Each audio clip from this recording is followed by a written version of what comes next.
The air in the Tonight Show studio is deliberately kept cool, a necessity born from the heat of the overhead lights. Backstage, in the solitude of the green room, Bruce Lee watches a monitor. Johnny Carson is on stage, weaving his monologue through jokes about politics and the quirks of California life. The audience responds with practiced laughter on cue. Bruce is scheduled as the second guest. It's March 1973. This appearance is the culmination of half a year of relentless effort by his agent, 6 months of persistent phone calls aimed at convincing Carson's producers that Bruce Lee is more than just a familiar face from the Green Hornet. The goal was to prove he is a compelling personality, worthy of airtime. On the monitor, Carson's monologue concludes. The band, led by Doc Severinsen, plays a transitional piece. Then Carson introduces his first guest.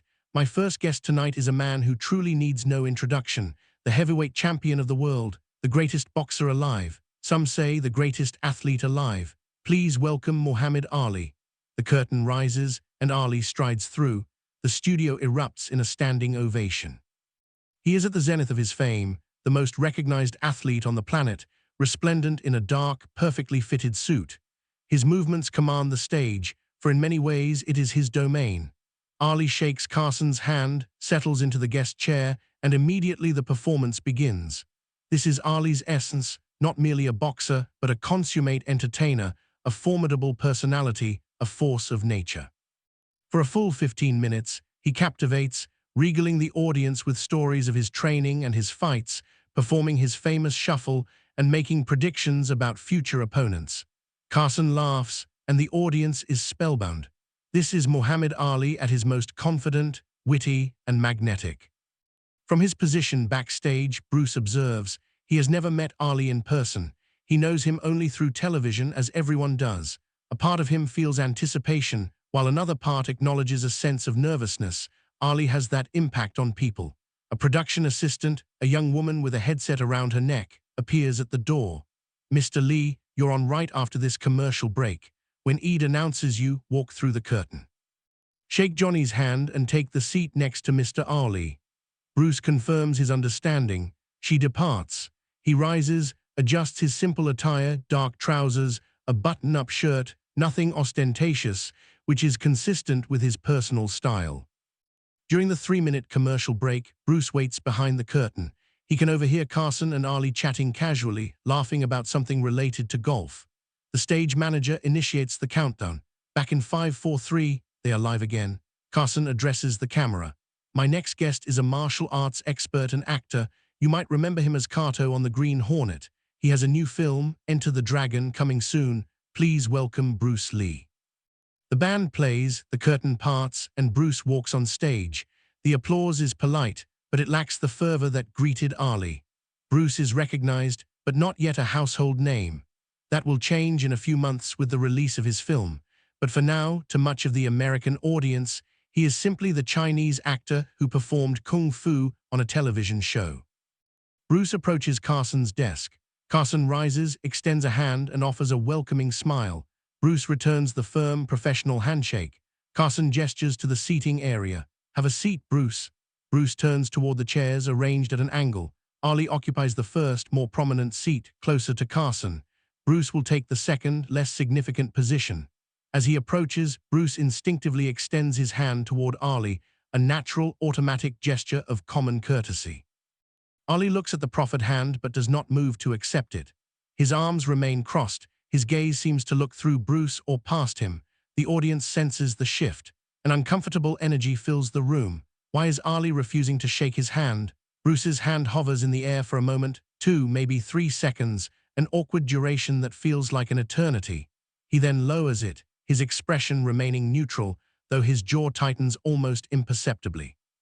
Carson, noticing the tension, tries to steer the conversation. Well, Bruce, have a seat. Tell us about this new movie. Bruce sits, composed and professional, but the sting of the snub lingers in the air. Muhammad Ali had just publicly refused a handshake on national television, witnessed by an audience of 20 million. Carson begins his interview, inquiring about Enter the Dragon, martial arts philosophy, and the choreography of fight sequences. Bruce answers clearly and professionally, but an undercurrent of tension remains, with Ali seated nearby, occasionally making faces or rolling his eyes when Bruce speaks about the effectiveness of martial arts. Carson eventually acknowledges the palpable discord. "Mohammed," he says, "you seem to have some thoughts on what Bruce is saying." Ali leans forward, his performer's energy re-engaging. "I've got thoughts, Johnny, many thoughts." Carson encourages him to share. Ali turns to face Bruce directly. "With all due respect to Bruce here, what he does isn't fighting, it's performance, it's acting. It looks good on camera, but it's not the real thing." The audience murmurs, sensing the raw conflict, precisely the kind of unscripted drama talk shows thrive on, but rarely achieve. Bruce remains calm, waiting. Carson, recognizing the opportunity, asks Bruce for his response. Bruce's voice is quiet and steady. "What I do is different from boxing, that's true. Boxing is a sport with rules. My focus is on self-defense and survival. The purposes and methods are distinct." Ali laughs his characteristic big laugh. "Survival, man, I've been in the ring with real killers. Sonny Liston, Joe Frazier, men who hit so hard you forget your own name. That's survival, not breaking boards and doing fancy moves for the camera." Bruce acknowledges the point without conceding. "I'm not arguing that boxing is ineffective, it's very effective, but it's not the only valid form of combat." Ali retorts, "It's the only one that matters." Bruce counters, "Matters to whom?" "To anyone serious about fighting," Ali replies. A brief silence follows, then Bruce speaks again, his voice still calm but carrying a sharper edge. "May I ask you something?" Ali grants permission. Bruce poses the question that hangs in the air, "Why didn't you shake my hand?" The studio falls into dead silence. It is the question everyone is thinking, but few expected it to be asked so directly on camera. Ali's smile falters. "What?" Bruce presses. "When I approached, I extended my hand. You didn't take it. Why?"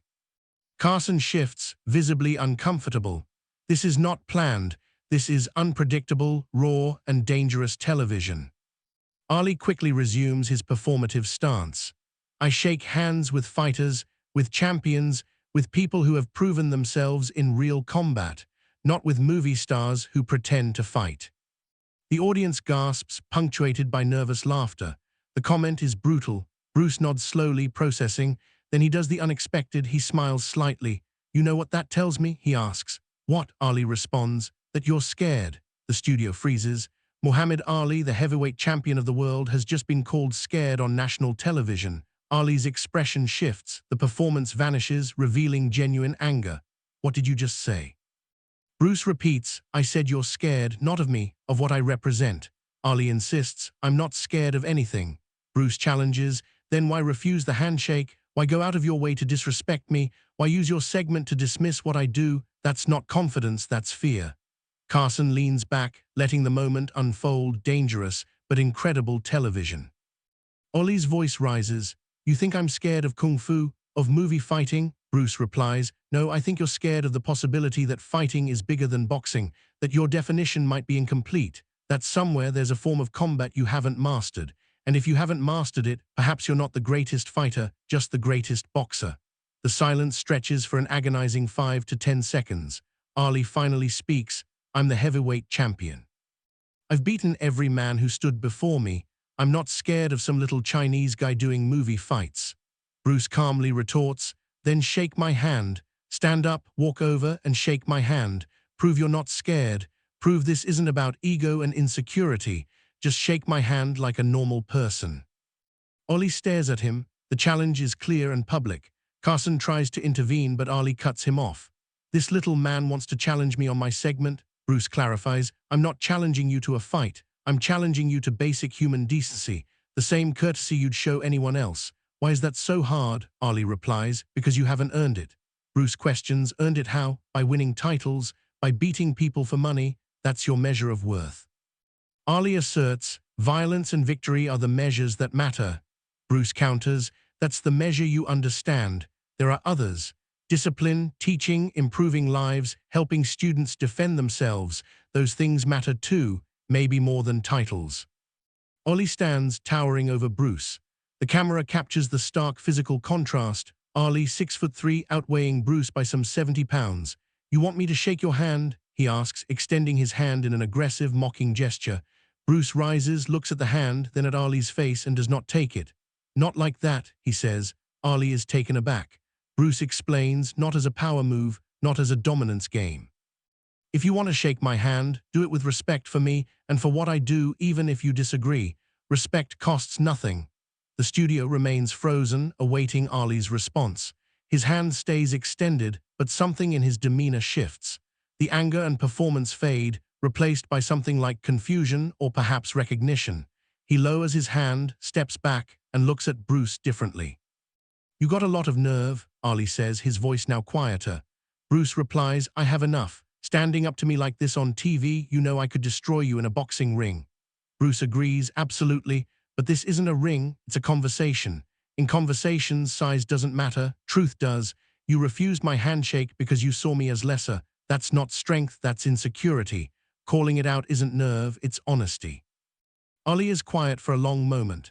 Then he extends his hand again, this time with no aggression, no mockery. "You're right," he says. "I was disrespectful, I apologize." Bruce takes the offered hand and they shake properly with mutual respect. The audience erupts in applause and cheers. The tension breaks, transformed into something real and human. They sit back down and Carson grins, having witnessed his best television in years. Bruce reflects, respect shouldn't be conditional. It shouldn't be earned through violence. It should be the default. We're all human, all trying our best. That deserves acknowledgement. Ali nods, admitting, "You made your point. I got caught up in being Muhammad Ali and forgot to be a person." They talk for another 10 minutes, the tension replaced by genuine conversation, finding common ground in discipline and dedication. After the show, backstage, Ali approaches Bruce. "I'm sorry again for the hand thing," he says. Bruce accepts the apology, understanding the performance aspect. Ali insists, "It's not okay, you called me out and you were right." He extends his hand once more. "Friends," Bruce takes it, "friends." Ali invites him to his gym, genuinely curious about martial arts. The footage airs that night, becoming legendary. The confrontation, the refusal, the challenge, and the resolution are analyzed for years.